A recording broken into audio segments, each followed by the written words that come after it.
আসসালামু আলাইকুম। তুই কিচেনে সকলকে স্বাগত। আমাদের মাঝে নিয়ে আসলাম আবার নতুন একটা রেসিপি। তুই কিচেন মানে সহজ এবং সুন্দর রেসিপি। আজকে আমরা রান্না করব মুরগির মাংসের তেহেরি। খুব সহজ এবং অল্প উপকরণ দিয়ে আমরা রান্না করব। প্রথমে আমরা দিয়ে দেব আদা বাটা, রসুন বাটা, পেঁয়াজ বাটা এবং বাদাম বাটা। এখানে আমি কাজু বাদাম, চীনা বাদাম এবং কাঠবাদাম দিয়ে একসাথে ব্লেন্ড করে নিয়েছি। তারপর দিয়ে দেব কিছু গুঁড়ো মশলা দিয়েছি, এখানে ধনিয়া গুঁড়ো, জিরা গুঁড়ো এবং মেথি কালো জিরা গুঁড়ো। তারপর দিয়ে দিব বিরিয়ানি মশলা। এখানে রাঁধুনি বিরিয়ানি মশলার প্যাক নিয়েছি, এখান থেকে আমি অর্ধেকটা দিয়ে দেব মাংসে, বাকি অর্ধেক আমি চালে ব্যবহার করব। তারপর দিয়ে দেব টক দই, তারপর দিয়ে দেব পরিমাণ মতো লবণ। দেখতে পাচ্ছেন আমি পরিমাণ মতো লবণ দিয়ে দিয়েছি। তারপর আমি ভালো করে সবগুলো একসাথে মিক্সড করে নেব। দেখতেই পাচ্ছেন আমি সুন্দরভাবে একসাথে মাখিয়ে নিচ্ছি।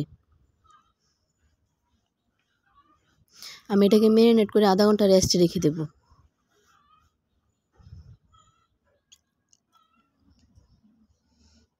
এই পর্যায়ে দেব আমি 1 চামচ হলুদ গুঁড়ো। আপনারা চাইলে হলুদ গুঁড়োটা ব্যবহার নাও করতে পারেন। এখানে আমি কালারের জন্য হলুদ গুঁড়ো দিয়েছি। আপনারা সাদা বিরিয়ানি খেতে চাইলে অবশ্যই হলুদ গুঁড়ো ব্যবহার করবেন না। তারপর আধা ঘন্টা রেস্টে রেখে দেব। তারপর আধা ঘন্টা পর একটা ফ্রাই প্যানে দিয়ে দেব পরিমাণ মতো তেল। বিরিয়ানি রান্নার ক্ষেত্রে কিছুটা পরিমাণ তেল বেশি লাগে। তারপর আমি ম্যারিনেট করা মাংসটুকু দিয়ে দিব। দেখতে পাচ্ছেন আমি সবটা ম্যারিনেট করা মাংস দিয়ে দিয়েছি। তারপর ভালো করে নাড়াচাড়া দিয়ে এটাকে রান্না করব আমি আধা ঘন্টা। এখানে কোনো প্রকার পানি ব্যবহার করা যাবে না।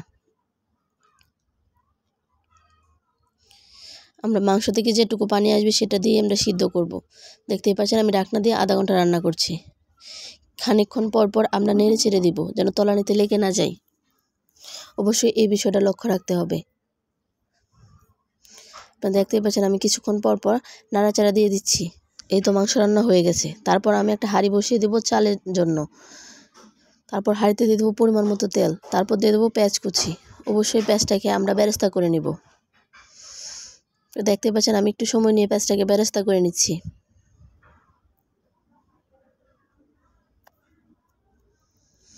অবশ্যই লো হিটে একটু সময় নিয়ে পেঁয়াজটাকে বেরেস্তা করে নেবেন, তাহলে বিরিয়ানির মধ্যে বেরেস্তার একটা সুন্দর ফ্লেভার আসবে। এই তো দেখতেই পাচ্ছেন আমার পেঁয়াজটা প্রায় বেরেস্তা হয়ে এসেছে।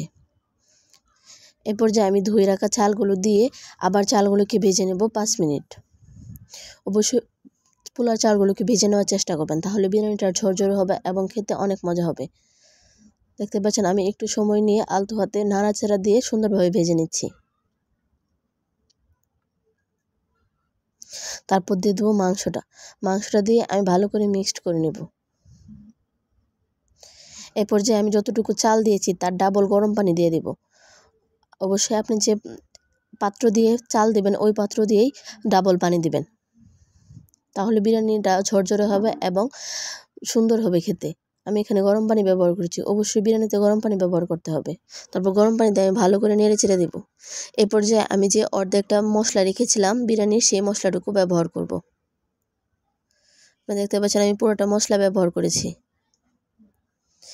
এখানে আমি 1 কেজি চালের জন্য 2 কেজি মাংস নিয়েছি। অবশ্যই মাংসটা একটু বেশি নেওয়ার চেষ্টা করবেন, তাহলে খেতে ভালো হবে। দেখতে পাচ্ছেন মশলাটা দিয়ে আমি ভালো করে আবারও নেড়ে চেড়ে দিচ্ছি। এ পর্যায়ে আমি ঢাকনা দিয়ে রেখে দেব। এখানে আমি কিছুক্ষণ পর পর নাড়াচাড়া দিয়ে দেব। তারপর দিয়ে দেব কাঁচামরিচ। এ পর্যায়ে কাঁচামরিচ দিয়ে আমি ভালো করে আবারও নাড়াচাড়া দিয়ে দিব। অবশ্যই লো হিটে বিরিয়ানিটা রান্না করতে হবে। হাই হিট দিতে গেলে পানি শুকিয়ে যাবে, চালগুলো সিদ্ধ হবে না এবং নিচ দিয়ে পুড়ে যাওয়ার সম্ভাবনা থাকতে পারে।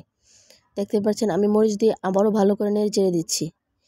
এরপর যে আমি দমে রেখে দিয়েছি 10 মিনিট। 10 মিনিট পর আমি উপর দিয়ে ঘি ছড়িয়ে দিচ্ছি। অবশ্যই ঘি দেওয়ার চেষ্টা করবেন, তাহলে সুন্দর একটা ফ্লেভার আসবে। ঘি দেওয়ার পরে আমি আবারও ভালো করে নেড়ে চেড়ে 10 মিনিট দমে রেখে দেব।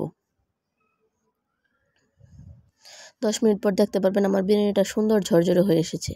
আপনি দেখতে পাচ্ছেন বিরিয়ানিটা কতটা সুন্দর এবং ঝরঝরে হয়ে এসেছে। এরকমভাবে বাসায় অবশ্যই একবার তৈরি করবেন। এই পর্যায়ে আমার বিরিয়ানিটা হয়ে এসেছে। এখন আমি গরম গরম পরিবেশন করব।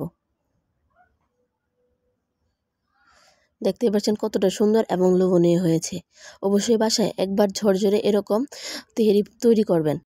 ভিডিওটা না টেনে সম্পূর্ণ দেখার জন্য ধন্যবাদ।